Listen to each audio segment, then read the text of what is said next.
gudoomiyaha dhalinyarada ee xisbiga wadani cabdirashiid cabdi jaamac oo maanta warbaahinta la hadlayay ayaa hambalyo u diray guud ahaan dhalinyarada Soomaaliland maalinta xuska dhalinyarada awgeed. Dhanka kale waxa uu eedeymo u jeediyay madaxweynaha Jamhuuriyadda Soomaaliland Mudane Muuse Biixi Cabdi waxaana hadaladiisii ka mid ahaa: waxaan marka koowaad halkan jecelahay inaan uga hambaliyeeyo dhalinyarta reer Soomaaliland meel walba ay dunida ka joogaan, anigoo uga hambalyeynaya maalinta dhalinyarta Soomaaliland oo ku beegan maanta oo ah 20 bisha 2 2022.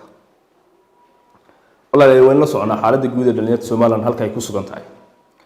Waxaynu ognahay in maanta dhalinyartii reer Soomaaliland xaaladooda oo Ilaahay uu ogyahay.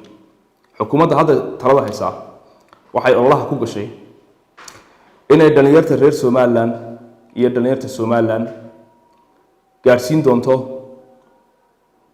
meelo fara badan oo ay manaafacaad ka helaan. Waxaan ognahay madaxweynaha oo jooga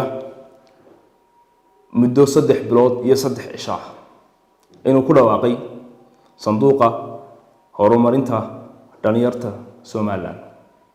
Isla sanadka 2018 bishii 2020 waxa uu kaga dhawaaqay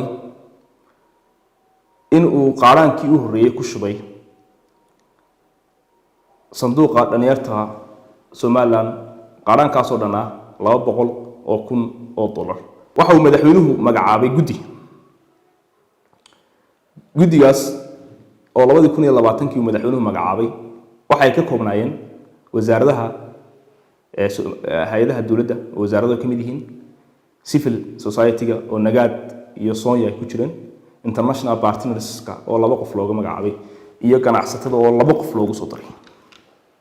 ilaa iyo hadda international partners-ka oo Soomaaliland ka taageera horumarka kumay soo dirsan 2 qof ee waxa weey loo qoray. sababta ay ugu soo dirsan lahayn waxa weey ilaa iyo hadda ma cadda sababta loo sameeyay sanduuqan.